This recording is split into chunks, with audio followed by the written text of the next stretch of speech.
Gandang araw mga idol, mga katribo. Nakahirit mga idol ng do or die ang Magnolia Chicken Templados laban sa number 1 team na Magnolia Templados Hotshot mga idol. Dahil sa pangunguna ng angas ng tondo mga idol na si Poli, nag-iinit ang mga kamay ni Poli mga idol para pabagsakin ang rain or shine para tumabla 2-2 standing mga idol. Meron pa silang isang laro do or die mga idol sa linggo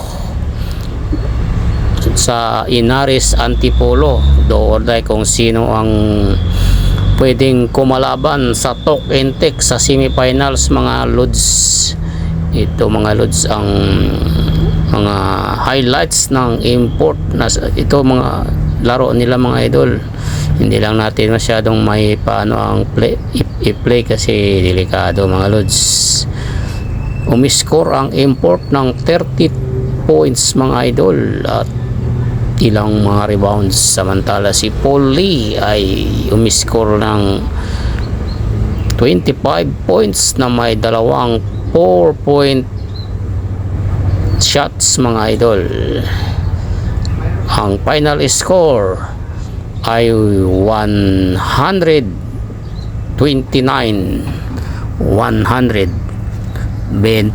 mga idol ang tambak. Ito ang ibang players na nag-ambag mga idol maliban kay Bird at Lee. Si Aham Nisi 14 points, Baroka 10, Sanggalang 10, Aboy Basyam Dionisio 9 points, De La Rosa 9 points, Mendoza 8 points, Iriobo 5 points, Lapot 0. Sa rain or shine ay si Poler ang import nila mga idol, 22 points lang ang nakuha. Clarito 15, Bo Belka 11 points, Nukom 11, Karakot 11 points, Mamoyak 10, Asistio 5, Santillan 4, Chongson 4, El Diponso 4, Dato 4, Limiti 1, Norwood 0. Sa second game, balik sa semifinals ang Tok and Tek Stropang Giga matapos ang 3-1 versus Inlex mga idol. Maraming nagsasabi mga idol na hindi daw bigay daw ang laban ng Inlex sa Tok and Tek dahil sister company. Kaya na humusga mga idol, panoorin nyo ito mga idol kung hindi ba mahigpit ang depensa ng Inlex. Kinambakan nga mga idol ang Inlex 125-96. Maniniwala kayo na 29 points ang tambak. Ang marami namang kalibre ang Inlex.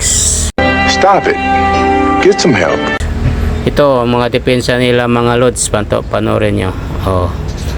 Mahina daw ang bantay lods. Hollis Jefferson yan. Naka-floater, walang nagbaba, hindi man lang challenge, di ba? Ito parang pinabayaan din kasi parang round robin lang ang laro ng mga ito.